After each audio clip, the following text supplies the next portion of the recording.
Even ഞാനിപ്പോൾ എന്നാണ് I started thinking about my retirement plans. പിന്നെയും ലൈഫ് അവിടെ കിടക്കുകയല്ലേ. അപ്പോൾ എനിക്കറിയുന്ന ഒരു ജോലി എന്ന് പറയുന്നത് ടീച്ചിങ് ആണ്. റിട്ടയർമെൻറ്റ് കൊണ്ട് എൻ്റെ കരിയർ അവസാനിക്കുന്നു എന്ന് വിചാരിക്കുന്ന ഒരു വ്യക്തിയല്ല. അപ്പോഴാണ് ഞാൻ ചിന്തിച്ചത്, എവിടെയെങ്കിലും ഇതെന്നെ ഹെൽപ്പ് ചെയ്യും, ഈ AI പഠിച്ചു കഴിഞ്ഞാൽ എന്നെ അത് ഹെൽപ്പ് ചെയ്യും.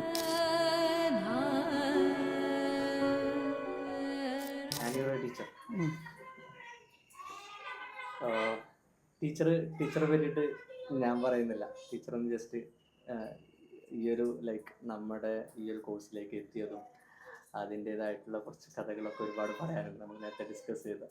അപ്പോൾ അതൊന്ന് ജസ്റ്റ് ഒന്ന് പറയാൻ പറ്റുമോ? നിങ്ങൾ എങ്ങനെയാണ് നമ്മുടെ ഒരു കോഴ്സിലേക്ക് എത്തിയിട്ടുള്ളത്? ഇപ്പോൾ ഭയങ്കരമായിട്ടുള്ള ക്യൂരിയസ് ആയിട്ടുള്ള കുറേ ക്വസ്റ്റ്യൻസുകളുണ്ട്, ഞാനത് ഞാൻ ചോദിക്കാം.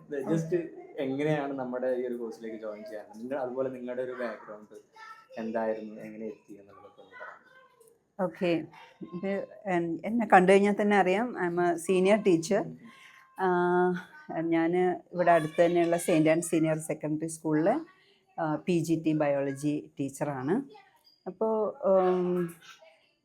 എൻ്റെ ഒരു ഏജ് ഗ്രൂപ്പിൽ സംബന്ധിച്ചിടത്തോളം ശരിക്കും ഈ ടെക്നോളജി എന്ന് പറയുന്നത് കുറച്ചൊരു അത്ര വെൽ വേഴ്സ്ഡ് അല്ല. ഓക്കെ, എന്നാലും ആ ഒരു കോവിഡ് സീസണാണ് ഞങ്ങളെ ഓൺലൈൻ പ്ലാറ്റ്ഫോമിലേക്ക് കൂടുതൽ കൊണ്ടുവന്നത്. അതുകൊണ്ട് തന്നെ കുറേ ബേസിക് ആയിട്ടുള്ള ഓൺലൈൻ കാര്യങ്ങളും അങ്ങനെയൊക്കെ ആയിട്ട് നമ്മൾ ടീച്ചിങ്ങിൽ കുറേ കൂടെ അതൊക്കെ കൊണ്ടുവന്ന് അങ്ങനെ പോയിക്കൊണ്ടിരിക്കുമ്പോഴാണ് എൻ്റെ മകളാണ് എന്നെ ഇതിലേക്ക് ഇൻട്രൊഡ്യൂസ് ചെയ്തത്. അവൾ ഐഫറിൻ്റെ പ്രീവിയസ് ഇതിലുള്ളൊരു സ്റ്റുഡൻ്റാണ്. നെറ്റിൻ്റെ കോച്ചിങ്ങിൽ അവളുണ്ടായിരുന്നു. അപ്പോൾ മോള് പറഞ്ഞു, ഇങ്ങനെ AI ഫോർ ടീച്ചേഴ്സ് എന്ന് പറഞ്ഞിട്ടൊരു കോഴ്സ് സ്റ്റാർട്ട് ചെയ്യുന്നുണ്ട്, അത് അമ്മയ്ക്കത് പ്രയോജനപ്പെടും.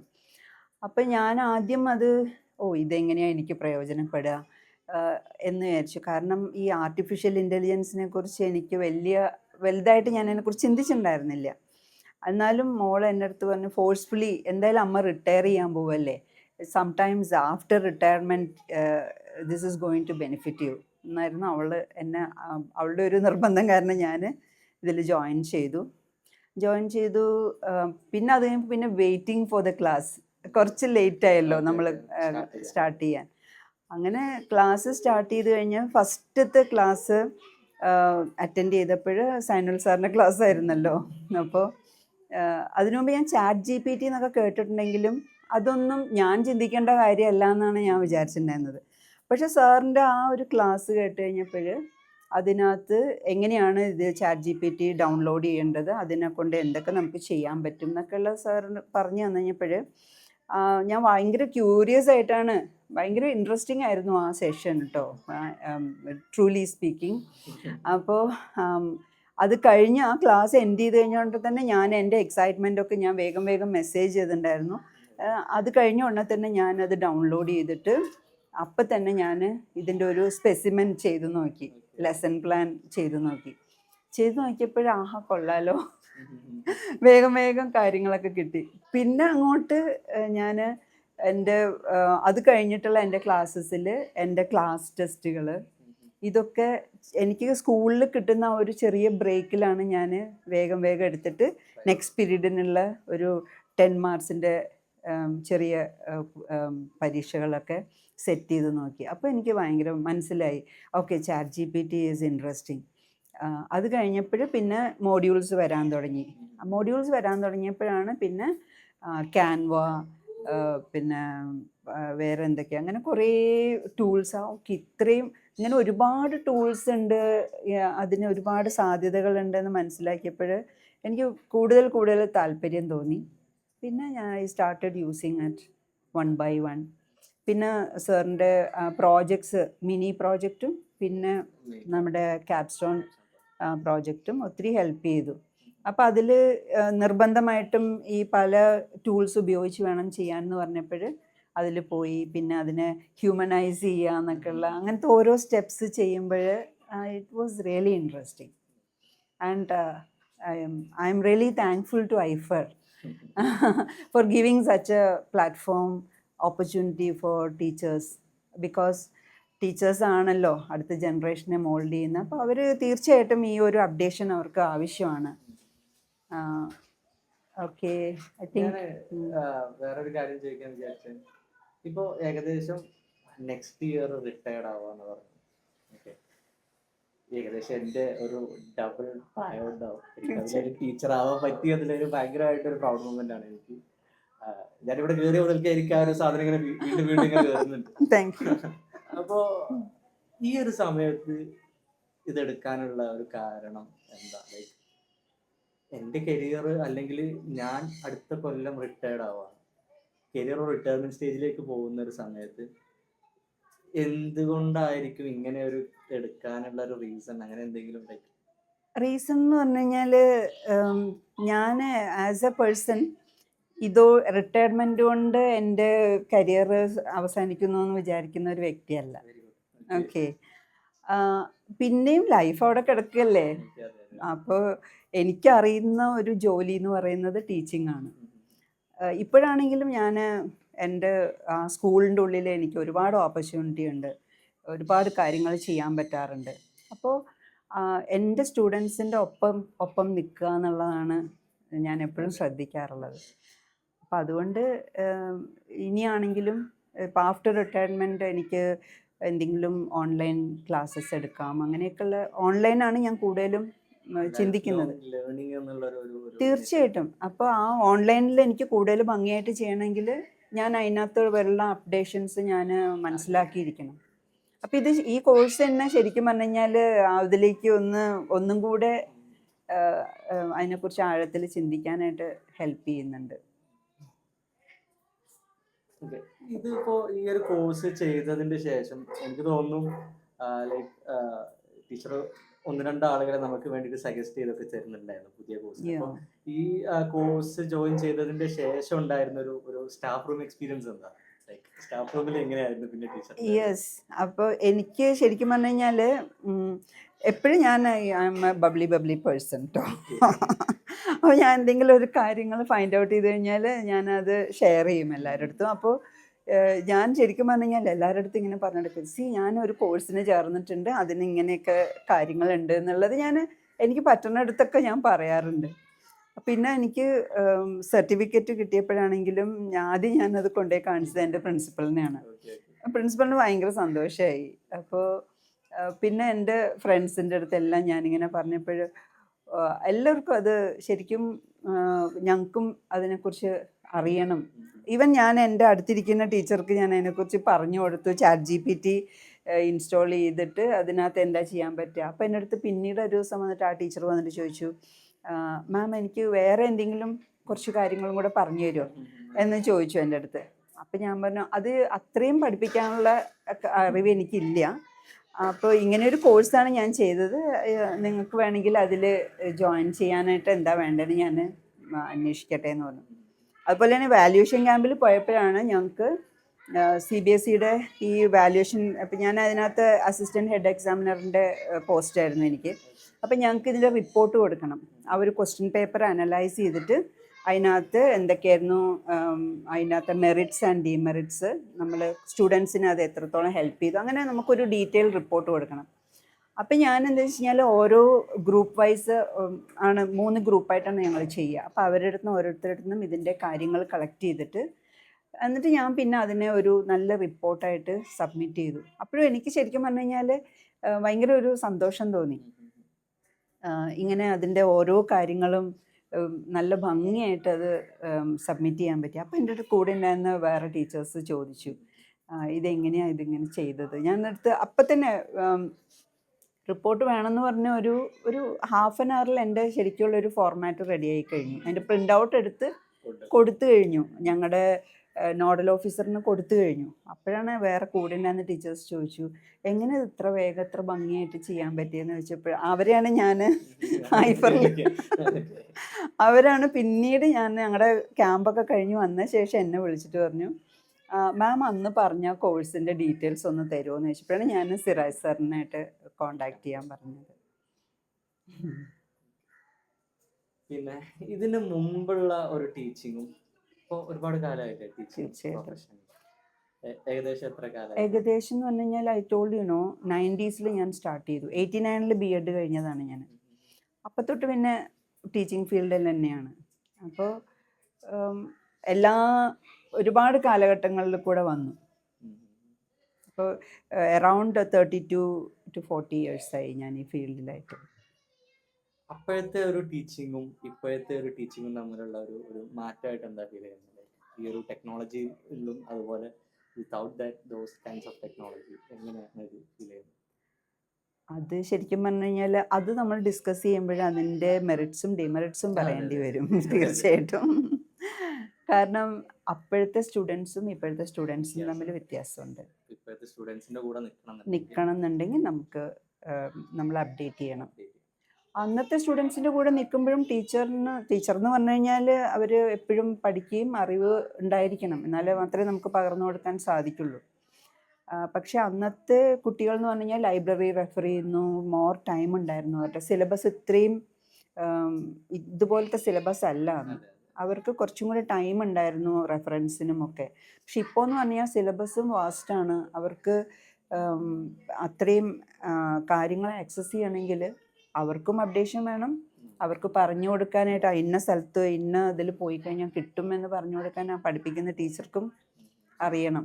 പിന്നെ ഇപ്പോഴാണെങ്കിൽ കുറേ പ്രോജക്ട്സ് ഉണ്ട്, എല്ലാ സബ്ജക്റ്റിലും പ്രോജക്ട്സ് ഉണ്ട്. അപ്പോൾ പ്രോജക്ട്സ് ചെയ്യണമെങ്കിൽ അപ്പോൾ സ്കൂൾ ലെവലിലാണെങ്കിലും അവർക്ക് പ്രോജക്റ്റിൻ്റെ ബേസിക്സ് കിട്ടുന്നത് സ്കൂൾ ലെവലിലാണ്.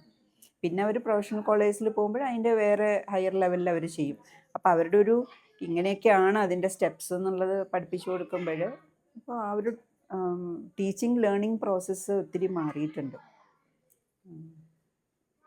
ഇപ്പൊ നമ്മുടെ കോഴ്സ് എടുത്തതിന്റെ ശേഷം എനിക്ക് തോന്നുന്നു നമ്മുടെ ഫസ്റ്റ് വെബിനാർ കണ്ടതിന് ശേഷമാണ് നമ്മൾ ChatGPT-നെ പറ്റിയിട്ട് അറിയാൻ ഡിസ്കഷനിലേക്ക് വന്നത്.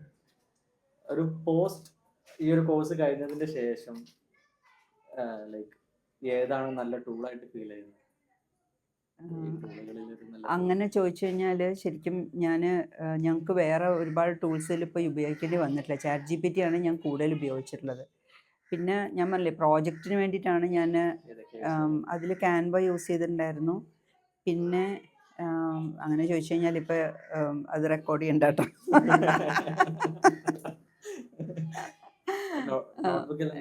നോട്ട്ബുക്ക് യൂസ് ചെയ്തിട്ടുണ്ടായിരുന്നു. പിന്നെ എന്താണ് പെർപ്ലസിറ്റിയും നോക്കിയിട്ടുണ്ടായിരുന്നു. നോട്ട്ബുക്ക്, പെർപ്ലസിറ്റി, ക്യാൻവയാണ് നമ്മൾ അതിൽ മെയിനായിട്ട് യൂസ് ചെയ്തത്.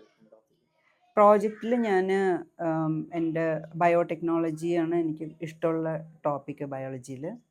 അപ്പോൾ ബയോടെക്നോളജിയുടെ ഒരു ലെസൺ പ്ലാനാണ് ഞാൻ സബ്മിറ്റ് ചെയ്തത്. അപ്പോൾ അതിൻ്റെ DNA-യുടെ കാര്യങ്ങളും അതിൻ്റെയൊക്കെ പിക്ചേഴ്സും അതൊക്കെ ജനറേറ്റ് ചെയ്തത് ക്യാൻവ യൂസ് ചെയ്തിട്ടാണ്. സിറാജ് സാറിന് എല്ലാം അറിയാമെന്ന് നമുക്കറിയാം, പക്ഷെ സാർ ഒന്നും അറിയാത്ത പോലെ എന്നിട്ട് ഓരോ ചോദ്യങ്ങൾ ചോദിക്കണതാണ് എനിക്ക് ശരിക്കും ചിരി വരാറുണ്ട്. ലാസ്റ്റ് പറയും ചെയ്യും, ഇത് എനിക്കറിയുന്ന സാധനമാണ്, നിങ്ങൾക്ക് അറിയില്ല എന്നുള്ളത് കൊണ്ട് ടീച്ചർ പെർസ്പെക്റ്റീവിൽ ഇരിക്കുകയാണെന്ന് സാർ പറയാം. അതെ അതെ. ഇതില് ഭയങ്കര രസമായിട്ടുള്ള പല പരിപാടിയും നടന്നുണ്ട്. അതായത് ക്ലാസ് എടുത്തുകൊണ്ടിരിക്കുന്നതിന്റെ ഇടയ്ക്ക് ഇപ്പോ ഏത് ടൂളാ ഗ്രോക്ക് എന്ന് പറഞ്ഞ ഗ്രോക്ക് ടൂള് യൂസ് ചെയ്തുകൊണ്ടിരിക്കുന്ന സമയത്ത് അതിൽ ഞാൻ ലൈക്ക് ലൈവായിട്ടുള്ള ഇമേജ് ക്രിയേറ്റ് ചെയ്യുന്ന, അതുപോലെ ഡീപ്പ് റിസർച്ച് എന്നൊക്കെ പറഞ്ഞ സാധനം, ഇതൊക്കെ ലൈവായിട്ട് ചെയ്ത സമയത്ത് അതിന്റെ ലൈക്ക് ബിഹൈൻഡ് ദ സീൻസ് ഒക്കെ ഉണ്ട്. അതിൽ ആള് ശരിക്കും കിട്ടുന്നുണ്ട്. അതാണ് അപ്പൊ കാണുന്ന സംഗതികളൊക്കെ അപ്പൊ കാണുന്നത്. എല്ലാ ടീച്ചേഴ്സും എല്ലാം ഇതുപോലെ എല്ലാ ടൂളുകളൊന്നും അറിയുന്നവരാവില്ല. അപ്പൊ ഇത് നമ്മളിങ്ങനെ പറഞ്ഞു കൊടുക്കുന്ന സമയത്ത് ശരിക്കും ഞെട്ടുന്നുണ്ട്, ഇങ്ങനെയൊക്കെ ഉണ്ടല്ലേ. പിന്നെ ആളുടെ ഏറ്റവും ഫേവറേറ്റ് ടൂളായിട്ട് മാറിയതാണ് ഗ്രോക്ക്. ചിലപ്പോൾ പല ക്ലാസ്സുകളും ചിലപ്പോൾ പിന്നീടും പറയുന്നത് കേട്ടിട്ടുണ്ട് ഗ്രോക്ക് ഫേവറേറ്റ് ടൂളാണ്. അതുപോലെ തന്നെ നോട്ട്ബുക്ക് എല്ലാം ഇത് നല്ല ഒരു ടൂളായിട്ട്. നോട്ട്ബുക്ക് LMൽ പോഡ്കാസ്റ്റ് ക്രിയേറ്റ് ചെയ്ത സമയത്ത് ഇതുപോലെ ഒരു വാവ് ഫീലിംഗ് വന്നിട്ട് ആ ഒരു ടീച്ചിങ് പാറ്റേണിനെ പറ്റിയിട്ട് എന്താണ് ഒപ്പീനിയൻ? ലൈക്ക് നമ്മള് ഒരു ഫസ്റ്റ് നമ്മൾ സ്റ്റാർട്ട് ചെയ്തിട്ടുണ്ടായിരുന്നത് കുറെ ഒരു ടീച്ചേഴ്സിന്റെ ഒരു പെയിൻ പോയിന്റ്സ് ഡയറക്ട്ലി അഡ്രസ് ചെയ്തിട്ടാണ്. സിറാജ് സാറ് ആ ഒരു ടീച്ചർ എന്നുള്ളതും ഞാൻ ഒരു ടെക്കി എന്നുള്ള രീതിയിലാണ്. എന്താ അതിന്റെ ഒരു ഒപ്പീനിയൻ? ഞാൻ പറഞ്ഞല്ലോ, നിങ്ങളുടെ ക്ലാസ് എനിക്ക് ഇഷ്ടപ്പെടാൻ കാരണം എന്ന് വെച്ച് കഴിഞ്ഞാൽ ഏതൊരു സാധാരണക്കാരനും പോലും മനസ്സിലാവുന്ന മാതിരിയാണ് നിങ്ങളത് അവതരിപ്പിച്ചിട്ടുള്ളത്.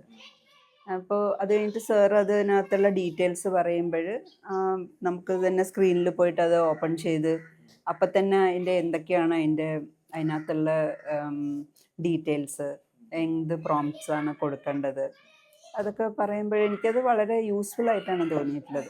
അത് എല്ലാവരിലേക്കും റീച്ച് ചെയ്യുന്ന മാതിരിയാണ്, സിമ്പിൾ ലാംഗ്വേജ്. അത് നമ്മളിപ്പോ അതിൽ യൂസ് ചെയ്തിട്ടുള്ള ഒരു മെത്തേഡ് എന്ന് പറയുന്നത് വീഡിയോസ് തരിക, പിന്നെ നമ്മൾ എന്ത് ചെയ്യുന്നത് അതിനൊരു ടാസ്ക് തരുന്നു, പിന്നെ ഒരു ലൈവ് കൊടുക്കാന്നുള്ള ഒരു ഫാക്റ്റാണ്. അതിന്റെ ഒരു പറ്റിയിട്ടുള്ള ഒരു ഒപ്പീനിയൻ പറയുകയാണെന്നുണ്ടെങ്കിൽ, അതിനെപ്പറ്റി പറയുകയാണെന്നുണ്ടെങ്കിൽ എല്ലാവരും പറയും സമയമില്ല ചെയ്യാൻ എന്നൊക്കെ പറയും. ഞാനും അങ്ങനെയൊക്കെ പറയണ ആൾ തന്നെയാണ്. അപ്പോൾ അതിലെനിക്ക് തോന്നിയത് ഓരോ ടൂള് ഇൻട്രൊഡ്യൂസ് ചെയ്യുമ്പോഴും ഒരു ടാസ്ക് കൊടുക്കാൻ പറ്റുമെങ്കിൽ, പക്ഷെ നിങ്ങൾക്ക് അത്രയും നോക്കി തീർക്കാൻ പറ്റുന്നുണ്ടാവില്ല അല്ലേ? അതായത് അതൊരു പ്രാക്ടിക്കൽ അല്ല. നമ്മൾ ഇങ്ങനെ ഈ ഒരു രീതിയിലും കൂടി കൺസിഡർ ചെയ്താൽ, ഇപ്പോൾ തന്നെ നമ്മൾ ആദ്യം തുടങ്ങിയ സമയത്ത് തന്നെ ടാസ്കുകളും ലൈവിന്റെയും ഷെഡ്യൂളും ഒക്കെ കാരണം ടീച്ചേഴ്സിന് ബുദ്ധിമുട്ടാണ് ആ ഒരു സമയത്ത്. എനിക്ക് തോന്നുന്നു ആ ഒരു സമയം എന്ന് പറയുന്നത് എക്സാമിന്റെ വാല്യുവേഷൻ ടൈം ആയിരുന്നു. അപ്പോൾ ആ ഒരു സമയത്ത് അതുകൊണ്ട് തന്നെ ടീച്ചേഴ്സ് അതിന് ചെറിയ രീതിയിലൊക്കെ ഒരു പരാതി എന്നുള്ള രീതിയിൽ പറഞ്ഞിട്ടുണ്ടായിരുന്നു. പക്ഷെ പിന്നെ ടീച്ചേഴ്സ് തന്നെയാണ് മാറ്റി പറയുന്നത്. റീസൺ എന്താണെന്ന് വെച്ച് കഴിഞ്ഞാൽ അവർക്കും ഇത് ഹാൻഡ്സ് ഓൺ എക്സ്പീരിയൻസ് ചെയ്യുമ്പോഴാണ് അതിന്റെ ഒരു മനസ്സിലാവുന്നുള്ളൂ എന്നുള്ള ഒരു സാധനം. ഇപ്പൊ നോർമലി ഇപ്പൊ നമ്മൾ ഓൺലൈൻ ക്ലാസ് ഒക്കെ എടുക്കുന്ന സമയത്തുള്ള ഒരു മെയിൻ പ്രോബ്ലം ആണ്, ലൈക്ക് ഒരു റേഡിയോ പോലെ ആയിരിക്കും. സ്പീക്കർ അവിടെ നിന്ന് ഇങ്ങനെ സംസാരിക്കുക, മറ്റേ ആളിങ്ങനെ കേൾക്കുക. പക്ഷെ ഇതിൽ ഞാൻ ആ ഒരു ക്ലാസ്സിലുടനീളം പറയുന്നത് ഇതുകൊണ്ടാണ്. ആദ്യമൊക്കെ എനിക്ക് തോന്നുന്നു ഫസ്റ്റ് ഒക്കെ ജോയിൻ ചെയ്തിട്ടുള്ള ആളുകൾ ചെറുതായിട്ട് ഇതൊരു ലൈക്ക് ഇങ്ങനെ എടുക്കുന്നതിന് പകരം വേറെ രീതിയിൽ എടുത്തൂടെ എന്നുള്ള സജഷൻ വരെ തന്നിട്ടുണ്ട്. പക്ഷെ പിന്നീട് അത് മാറുക ചെയ്തത്. കാരണം അവർക്കും മനസ്സിലായി നമ്മൾ നോർമലി ഒരു അക്കാഡമിക്സ് പഠിക്കുന്നത് പോലെയല്ല ടെക് പഠിക്കുക അല്ലെ. അപ്പോ ടെക് പഠിക്കുമ്പോൾ നമ്മളത് ഹാൻഡ്സ് ഓൺ ആയിട്ട് എക്സ്പീരിയൻസ് ചെയ്തിട്ട് പഠിക്കണം. പിന്നെ ഒരു മൊമെന്റ് പറഞ്ഞിട്ടുണ്ടായിരുന്നു, ലൈക്ക് അതായത് ഇപ്പൊ മകള് നിർബന്ധിച്ചിട്ടാണ് നമ്മുടെ ഒരു കോഴ്സ് എടുത്തിട്ടുണ്ടെന്ന് പറഞ്ഞിട്ടുണ്ടായിരുന്നു. അപ്പോ ലൈക്ക് അതൊന്ന് പറയാൻ പറ്റും, അതായത് ഏത് മൊമെന്റിലാണ് ഇത് എനിക്ക് കഴിയുമെന്ന് ഫീൽ ചെയ്തത്? ഏത് മൊമെന്റിലാണ് നേരത്തെ നമ്മളിങ്ങനെ സംസാരിക്കുമ്പോൾ പറഞ്ഞിട്ടുണ്ട്? അതായത് ഞാൻ പറഞ്ഞല്ലോ, ഞങ്ങൾക്ക് ആദ്യമായിട്ട് ഈ ഓൺലൈൻ പ്ലാറ്റ്ഫോമിൽ വരുന്ന കോവിഡ് സീസണിലാണ്. അപ്പോഴ് ഞാനൊക്കെ ശരിക്കും പറഞ്ഞു കഴിഞ്ഞാൽ ഇങ്ങനെ ഉറക്കമില്ലാത്ത രാത്രികളായിരുന്നു. ഈ നാളെ എന്ത് ചെയ്യും, എങ്ങനെ ചെയ്യും എന്നുള്ളൊരു പേടി. പക്ഷെ അന്ന് ഞങ്ങളുടെ സ്കൂളിൽ ഞങ്ങൾക്ക് ശരിക്കും പറഞ്ഞു കഴിഞ്ഞാൽ നല്ലപോലെ സപ്പോർട്ട് ചെയ്തു ഞങ്ങളുടെ കമ്പ്യൂട്ടർ ടീച്ചേഴ്സൊക്കെ. ഞാനൊക്കെ അന്നാണ് ശരിക്കും പറഞ്ഞാൽ കമ്പ്യൂട്ടറിനെ കുറിച്ചുള്ള ഡീറ്റെയിൽസിലേക്ക് പോയത് തന്നെ. അപ്പോൾ ആ ഒരു ധൈര്യം ഉണ്ടായിരുന്നു അപ്പോഴും. പിന്നെ ഈ AI ഇങ്ങനെ റിപ്പീറ്റഡ് ആയിട്ട് ഇങ്ങനെ കേൾക്കാൻ തുടങ്ങിയപ്പോൾ ഇത് ഞങ്ങളെ ബാധിക്കുന്ന വിഷയമല്ല എന്ന് വിചാരിച്ചിട്ട് ഇരിക്കുകയായിരുന്നു. അപ്പോൾ ഈ മോള് എൻ്റെ അടുത്ത് ഇങ്ങനെ പറഞ്ഞു, ഇത് ഇങ്ങനെ ഒരു AI ഫോർ ടീച്ചേഴ്സ് തുടങ്ങുന്നുണ്ട്. പിന്നെ ഞാൻ പറഞ്ഞല്ലോ എൻ്റെ ഒരു കസിൻ ബ്രദർ ഇതേമാതിരി ഇതിനെക്കുറിച്ച് പറഞ്ഞു തന്നിട്ടുണ്ടെന്ന്.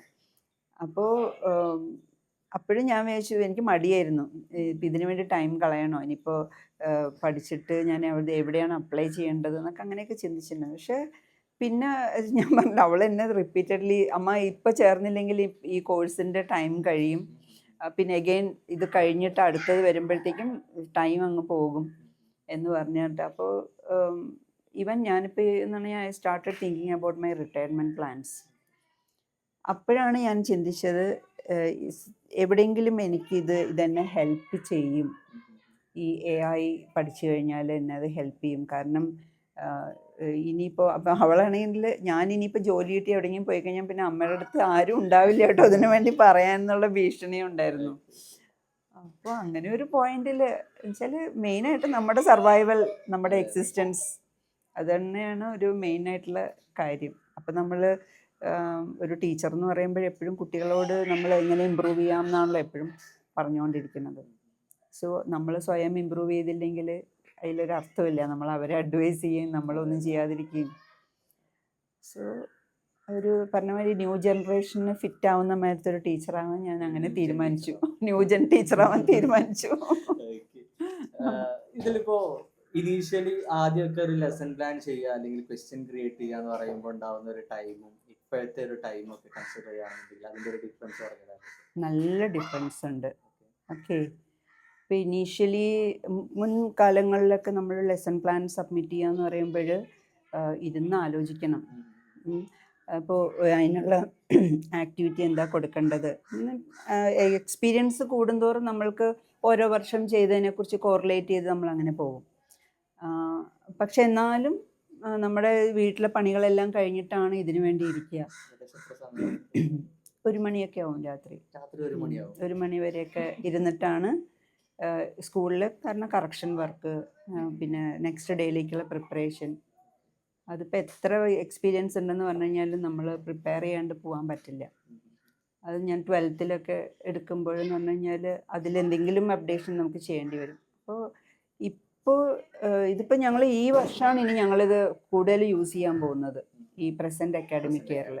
ഓക്കെ, അപ്പോൾ ഇപ്പോൾ ഈ കഴിഞ്ഞ വർഷത്തിൽ ഞങ്ങൾ എൻഡ് ഓഫ് ദി ഇയർ കുറേശ്ശെ ഇങ്ങനെ ഇതൊക്കെ യൂസ് ചെയ്യാൻ തുടങ്ങി. അപ്പോൾ എൻ്റെ ഒരു എക്സ്പീരിയൻസ് എന്ന് പറഞ്ഞു കഴിഞ്ഞാൽ പെട്ടെന്ന് കൂടുതൽ വെറൈറ്റി ഓഫ് ആക്ടിവിറ്റീസ്, നമ്മൾ ആക്ടിവിറ്റീസ് ചോദിക്കുമ്പോൾ അങ്ങനെ ഒരു കുറേ വെറൈറ്റീസ് ഓഫ് ആക്ടിവിറ്റീസ് നമ്മൾ ചിന്തിക്കുക പോലും ചെയ്യാത്ത കാര്യങ്ങളൊക്കെ കയറി വരും. അത് ഭയങ്കര ഒരു സന്തോഷം തോന്നും, ഇതിങ്ങനെ ചെയ്യാം. ഇപ്പം തന്നെ എനിക്ക് ഇപ്പോൾ ഈ June 5th എനിക്ക് എൻവയോൺമെൻറ്റ് ഡേ ചെയ്യണം സ്കൂളിൽ. അപ്പോൾ അതിൻ്റെ ടാസ്ക് ഏൽപ്പിച്ച ഉടനെ തന്നെ ഞാൻ അതിനുള്ള എല്ലാ കാര്യങ്ങളും സെറ്റ് ചെയ്ത് കഴിഞ്ഞു. അപ്പോൾ കഴിഞ്ഞ വർഷം ചെയ്തതിന് ഡിഫറെൻ്റ് ആയിട്ട് എന്ത് ചെയ്യാൻ പറ്റുക എന്ന് ആലോചിച്ചപ്പോൾ ഞാൻ ഇതിനകത്ത് ആക്ടിവിറ്റീസ് തിരഞ്ഞപ്പോൾ through AI I got more activities, more options. അപ്പോൾ അതൊരു നല്ല കാര്യമാണ്. അതുപോലെ ഈ പറഞ്ഞ പോലെ ഈ ക്വസ്റ്റ്യൻ പേപ്പർ ഉണ്ടാക്കിയപ്പോൾ, ലാസ്റ്റ് ആനുവൽ എക്സാമിനുള്ള ക്വസ്റ്റ്യൻ പേപ്പറൊക്കെ സെറ്റ് ചെയ്തപ്പോൾ ഇപ്പം നമുക്കാണെങ്കിൽ അസേഷൻ റീസൺ ടൈപ്പ് ഉണ്ട്, പിന്നെ പാരഗ്രാഫ് ബേസ്ഡ് ആയിട്ടുള്ള കേസ് സ്റ്റഡി ക്വസ്റ്റ്യൻസ് ഉണ്ട്. അപ്പോൾ അതൊക്കെ ചെയ്യുമ്പോൾ അതിനകത്ത് നമുക്ക് കുറേ ഓപ്ഷൻസ് കിട്ടുമ്പോൾ നമുക്ക് അതിനകത്ത് നിന്ന് പിക്ക് ചെയ്യാം, ഏറ്റവും ബെസ്റ്റ് നോക്കിയെടുക്കാം. അത് മാത്രമല്ല ആൻസർ കീ അതൊരു വലിയൊരു ബ്ലെസ്സിങ് ആണ് കേട്ടോ. അപ്പോൾ ആൻസർ കീ ജനറേറ്റ് ചെയ്തു. അപ്പം ഞാൻ പറഞ്ഞല്ലോ ക്ലാസ് ടെസ്റ്റ് ഒക്കെ കണ്ടക്ട് ചെയ്യുമ്പോൾ 1 വേർഡ് ഉള്ള പെട്ടെന്ന്, മുമ്പാണെങ്കിൽ ചിലപ്പോൾ ഞാൻ ക്വസ്റ്റ്യൻ പേപ്പർ റെഡിയാക്കിയിട്ടില്ലെങ്കിൽ കുട്ടികളോട് പറയേണ്ടി വരും, അപ്പോൾ ഇന്ന് എക്സാം ഇല്ല കേട്ടോ. അപ്പോൾ അവർ ഹാപ്പി ആയിരിക്കും. ഇപ്പം ആ പ്രശ്നമില്ല. ഇപ്പോൾ എന്ന് പറഞ്ഞു കഴിഞ്ഞാൽ ഒരു ഫ്രീ പീരീഡ് കിട്ടിക്കഴിഞ്ഞാൽ ഇത് എൻ്റെ മൊബൈലിൽ തന്നെ സെറ്റ് ചെയ്ത് വെക്കാം, ആൻസർ കീയും റെഡിയാക്കി വെക്കാം. അപ്പം തന്നെ അതിൻ്റെ കുട്ടികൾ തന്നെ എക്സ്ചേഞ്ച് ചെയ്തിട്ട് അതിൻ്റെ ബാക്കി കാര്യങ്ങൾ ചെയ്ത് തീർക്കും. അങ്ങനെ ഇപ്പം ശരിക്കും പറഞ്ഞു കഴിഞ്ഞാൽ ഒരുപാട് സമയം സേവ് ചെയ്യാൻ പറ്റുന്നുണ്ട്. അപ്പോൾ കൂടുതൽ നമുക്ക് വേറെ വായിക്കാൻ പറ്റും. വായനയൊക്കെ മുടങ്ങി കിടക്കുകയായിരുന്നു. അതെ, കുറച്ച് നേരത്തെ ഉറങ്ങാൻ പറ്റും.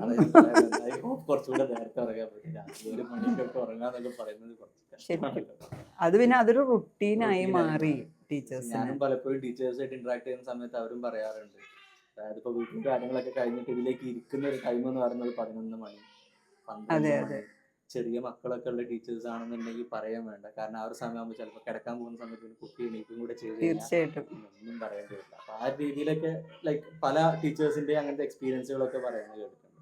അപ്പൊ ഇങ്ങനെയൊക്കെയാണെന്നുണ്ടെങ്കിലും നമ്മളിതൊക്കെ കഴിഞ്ഞ് ക്ലാസ്സിലേക്ക് വരുന്ന സമയത്ത് ഇതുപോലെ നമുക്ക് ഓൺ ടൈമിൽ അത് ചെയ്യാൻ പറ്റിയിട്ടില്ല എന്നുണ്ടെങ്കിൽ മാറ്റി വെക്കേണ്ടി വരും. ചിലപ്പോൾ ഇഷ്ടപ്പെടില്ല. ചില നല്ല പഠിക്കുന്ന കുട്ടികളൊക്കെ നല്ല പ്രിപ്പയർഡ് ആയിട്ട് വരുമ്പോഴും ഇന്ന് എക്സാം ഇല്ല എന്ന് പറയുമ്പോൾ അവർക്ക് വിഷമാവും. അപ്പോൾ ആ രീതിയിൽ നോക്കുമ്പോൾ നമുക്ക് എല്ലാ രീതിയിലും ഒരു ഉപകാരപ്പെടുന്ന രീതിയിലേക്ക് നമുക്ക് ഇതിനെ മാറ്റാൻ പറ്റും. ഫൈനലി നമുക്ക് ഒരു ലൈക്ക് എന്താണ് ഇപ്പോൾ നിങ്ങൾക്ക് നിങ്ങളുടേതായിട്ടുള്ള രീതിയിൽ ഇപ്പോൾ ഒരു 10-20 വർഷത്തിന്റെ മുകളിലുള്ള ഒരു ടീച്ചിങ് എക്സ്പീരിയൻസ് ഉണ്ട്. അപ്പോൾ ഈ എക്സ്പീരിയൻസിൽ നിങ്ങൾക്ക് ടീച്ചേഴ്സിനോട് ഇപ്പോൾ വരുന്ന ഒരുപാട് BEd സ്റ്റുഡൻസുകളും കാര്യങ്ങളൊക്കെ ടീച്ചേഴ്സായിട്ട് വരുന്നവരുണ്ട്, നമുക്ക് തന്നെ ഒരുപാട് സ്റ്റുഡൻസുകളുണ്ട്. അപ്പോൾ അവർക്ക് കൊടുക്കാനുള്ള ഒരു മെസ്സേജ് എന്നുള്ള രീതിയിൽ എന്താണ് കൊടുക്കാനുള്ളത്? ആസ് എ ടീച്ചർ നിങ്ങൾക്ക് എന്താണ് കൊടുക്കുക? അല്ല, ഞാൻ ത്രൂ ഔട്ട് ഞാൻ അത് തന്നെയാണ് പറയുന്നത്. ഒരു ഇതെന്നുള്ള രീതിയിലല്ല, ഒരു ടെക് എന്നുള്ള രീതിയിലല്ല, ഒരു ആസ് എ ടീച്ചർ ഇനി പുതിയ കുട്ടികളായിട്ട് നമുക്ക് സർവൈവ് ചെയ്യണം എന്നുണ്ടെങ്കിലും തീർച്ചയായിട്ടും എന്താണ് നമുക്ക് അവിടെ അവർക്ക് കൊടുക്കാനുള്ള ഒരു മെസ്സേജ് എന്നുള്ള രീതിയിൽ എന്താണ്? മെസ്സേജ് എന്ന് പറഞ്ഞു കഴിഞ്ഞാൽ നമ്മൾ എപ്പോഴും അപ്ഡേറ്റഡ് ആയിരിക്കണം. ടെക്നോളജി എന്താണ് അവിടെ സംഭവിക്കുന്നത് എന്നുള്ളതിനെക്കുറിച്ച് നമ്മൾ അവെയർ ആയിരിക്കണം. എന്നാൽ മാത്രമേ നമുക്ക് അതിനെക്കുറിച്ച് കുട്ടികളോട് പറയാൻ പറ്റുള്ളൂ. കാരണം കുട്ടികൾ നമ്മളെക്കാളും ഇക്കാര്യത്തിൽ വളരെ പ്രോഗ്രസ്ഡ് ആണ്. ഓക്കെ, അപ്പോൾ ടീച്ചേഴ്സ് ഇപ്പോൾ പുതിയതായിട്ട് വരുന്ന ടീച്ചേഴ്സ് ഓൾമോസ്റ്റ് അവർക്ക് ഇതിനെക്കുറിച്ചൊക്കെ അറിയാം. അവരും പ്രോജക്ട്സും അസൈൻമെൻറ്റ്സ് ഒക്കെ ചെയ്യുന്നതുകൊണ്ട് കുറേയൊക്കെ അറിയുമായിരിക്കും. എന്നാലും ഒരു ക്ലിയർ പിക്ചർ നമുക്കുണ്ടായിരിക്കണം അല്ലേ, എല്ലാ ടൂൾസിനെ കുറിച്ചും എന്താ എവിടെ ഉപയോഗിക്കാം എന്നുള്ളതിനെക്കുറിച്ച് ഒരു അപ്ഡേഷൻ എപ്പോഴും ആവശ്യമാണ്. അത്രേ എനിക്ക് പറയാനുള്ളൂ. എനിവേ താങ്ക് യു ഫോർ ഈ ഞാൻ വീണ്ടും പറയുന്നത്, എനിക്ക് ഇങ്ങനെ ഒരാളുടെ ഒരു ടീച്ചറാവാൻ പറ്റിയതിൽ ഭയങ്കരമായിട്ടുള്ള ഒരു അഭിമാനം ഫീൽ ചെയ്യുന്നുണ്ട്, ഒരു പ്രൗഡ് മൊമെന്റ് ഫീൽ ചെയ്യുന്നുണ്ട്. Thank you for being A student of mine. നല്ല രീതിയിൽ പ്രൊജക്ട്സും കാര്യങ്ങളൊക്കെ ഇനിയുള്ള ടീച്ചിങ് കരിയറിൽ നല്ല രീതിയിൽ അതൊക്കെ എഫക്റ്റീവായിട്ട് യൂസ് ചെയ്യാൻ വേണ്ടിയിട്ട് പറ്റട്ടെ. അതുപോലെ റിട്ടയർമെന്റ് പ്ലാനുകളിൽ നല്ല രീതിയിൽ ഞാൻ പഠിപ്പിച്ചു തന്നിട്ടുള്ള ടൂൾസുകളൊക്കെ ഉപയോഗിക്കാൻ പറ്റും. തീർച്ചയായിട്ടും ഞാൻ സംശയം ഉണ്ടെങ്കിൽ സാറിനെ അപ്രോച്ച് ചെയ്യുന്നതായിരിക്കും. Then thank you Aifer. അതാണ് എനിക്ക് ഏറ്റവും കൂടുതൽ പറയാനുള്ളത്. Because it's a very good institution I feel. Okay, മകളും അമ്മയും തീർച്ചയായിട്ടും ഞങ്ങൾ അതിൻ്റെ ബെനിഫിറ്റ്സ് അത്രയും അനുഭവിച്ചുകൊണ്ട് പറയാണ്. It's a good institution. Okay, thank you. ആരോ വിരൽ നീട്ടി മനസ്സിൻ മൺവീണയിൽ ഏതോ മിഴിനീരിൻ ശ്രുതി മീട്ടുന്നു